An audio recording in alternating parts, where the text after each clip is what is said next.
नमस्कार दोस्तों, स्वागत है आपका क्राइम बॉक्स में। एक बार फिर दोस्तों हम आपके सामने हाजिर हुए हैं नई वीडियो में एक नई मर्डर मिस्ट्री को लेकर। दोस्तों ये केस है ऑस्ट्रेलिया का। जी हाँ दोस्तों, ऑस्ट्रेलिया का एडिलेड शहर। 1 दिसंबर 1948 की रात समुद्र किनारे एक शख्स बेसुध पड़ा था। पहले आसपास के लोगों को लगा कि कोई शराबी है, लेकिन जब दूसरे दिन यानी दिसंबर की 2 तारीख की सुबह तक बेटस से मस नहीं हुआ तो लोगों को हैरानी हुई। किसी ने पुलिस को फोन लगा दिया। वह शख्स मर चुका था। पुलिस को कोई अंदाजा नहीं था कि वह जिस केस को हाथ लगाने जा रही है वही आगे चलकर दुनिया के सबसे रहस्यमयी मामलों में से एक साबित होगा। मरने वाले शख्स के बारे में जानकारी जुटाने के लिए दुनिया भर की एजेंसियां लगा दी गई, लेकिन कुछ भी पता नहीं चला। आज 74 साल बाद भी सवाल बना हुआ है कि वह था कौन और मरा कैसे। कहने को तमाम सुराग हाथ लगे, लेकिन कोई मदद नहीं मिली। 250 लोगों ने दावा किया कि वे मरने वाले को जानते हैं, लेकिन ऐन वक्त पर सब पीछे हट गए।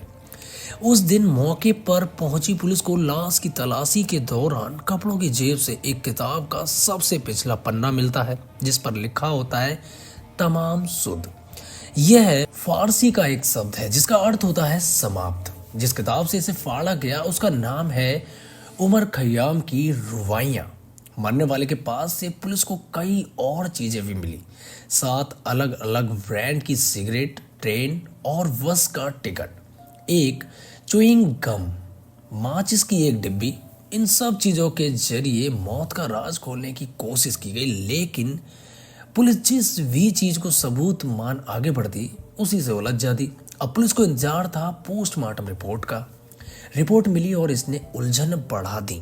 रिपोर्ट में बताया गया कि मरने वाले को जहर दिया गया है, लेकिन यह नहीं पता चला कि कौन सा जहर और किस रूप में दिया गया। यह भी सवाल उठा कि यदि जहर दिया जाता तो मरने वाला उल्टियां करता, पर ऐसा कुछ नहीं हुआ।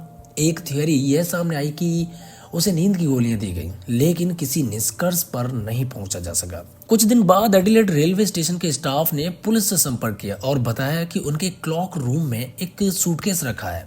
इसे 30 नवंबर को रखा गया था, लेकिन अभी तक कोई लेने नहीं आया। पुलिस को लगा कि इस सूटकेस से मामला सुलझ जाएगा, लेकिन इसमें रखे सामान के आधार पर जो छानबीन की गई वह किसी काम नहीं आई। यह साबित नहीं किया जा सका कि यह सूटकेस उसी शख्स का था। अब पुलिस ने दूसरी लाइन पर काम शुरू किया और एक अभियान चलाया। उसने उस किताब को तलाशने का प्रयास किया जिससे वह पन्ना फाड़ा गया था। कुछ दिन बाद एक व्यक्ति आ गया है और बताया कि वह किताब उसके पास है। उस व्यक्ति का नाम था फ्रांसिस। पुलिस ने जब उससे पूछताछ की तो उसने बताया कि उसे ये किताब अपने एक दोस्त से इसी तरह फटे पन्ने के साथ मिली थी। वह फटा पन्ना और किताब का वह हिस्सा मैच कर गया। ये तय हो गया कि वह वही किताब है। पुलिस को लगा कि मामला सुलझ रहा है, लेकिन यहाँ से एक नई कहानी शुरू होने वाली थी। इस किताब के पिछले कवर पर 2 टेलीफोन नंबर और एक कोडेड मैसेज लिखा था। इसके बाद फ्रांसिस को पुलिस के सामने सच बताना पड़ा। उसने कबूला कि उसे यह किताब अपने दोस्त से नहीं मिली थी, बल्कि उसने चुराई थी। एक लावारिस खड़ी कार की पिछली सीट पर यह किताब पड़ी थी। अब पुलिस को लगा था कि यदि टेलीफोन नंबर और कोडेड मैसेज सुलझा लिया जाए तो इस राज से पर्दा उठ सकता है, लेकिन दुनिया के तमाम जानकारों से कोडेड मैसेज डिकोड करवाए गए, लेकिन किसी को सफलता नहीं मिली। 2 टेलीफोन नंबर में से एक किसका है ये पता नहीं चला। दूसरे के बारे में जरूर जानकारी मिली। वे नंबर था एक नर्स का। हालांकि उसे नहीं पता था कि उसका नंबर किताब के पिछले हिस्से पर कैसे आया। नर्स ने यह भी बताया कि जिस रात इस शख्स की मौत हुई उस रात उसके घर कोई उससे मिलने आया था, लेकिन वह घर पर नहीं थी। किताब के बाबत नर्स ने बताया कि दूसरे विश्व युद्ध के दौरान उसने ऐसी एक किताब खरीदी थी। बाद में उसने वह किताब अपने बॉयफ्रेंड वॉक्सल को दे दी।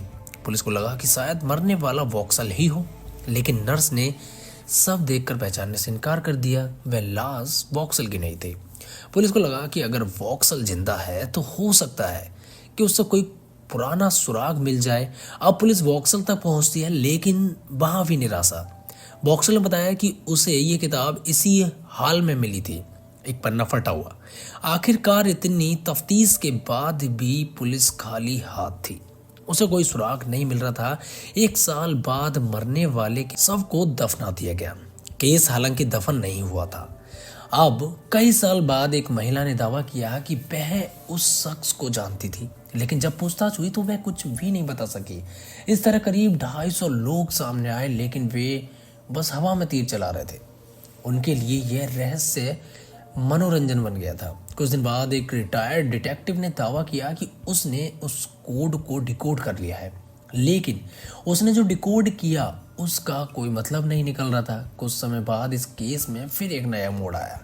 एक व्यक्ति ने दावा किया कि वह मरने वाले शख्स की तरह ही एक दूसरे शख्स को जानता है। दोनों का हुलिया, रंग, रूप, बनावट मिलती जुलती है।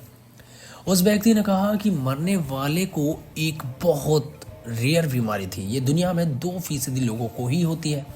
दावा करने वाले का यह भी कहना था कि किताब ढूंढती हुई पुलिस जिस नर्स के पास पहुंची थी, उसका बेटा रॉबिन और मरने वाले में बहुत समानता है। दोनों की शक्ल मिलती है। रॉबिन को भी वही रेयर बीमारी है।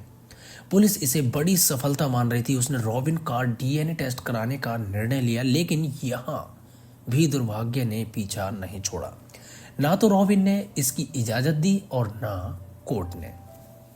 पुलिस का मानना था कि यदि यह डीएनए टेस्ट हो जाता तो उसे बड़ी कामयाबी मिल जाती, केस सुलझ जाता। आखिर में हर तरफ से निराश होकर पुलिस ने बरसों की नाकाम कोशिश के बाद 2018 में इस केस की फाइल बंद कर दी। आज 74 साल बाद भी ऑस्ट्रेलियाई पुलिस को इस केस के बारे में एक भी पुख्ता सबूत नहीं मिल सका है।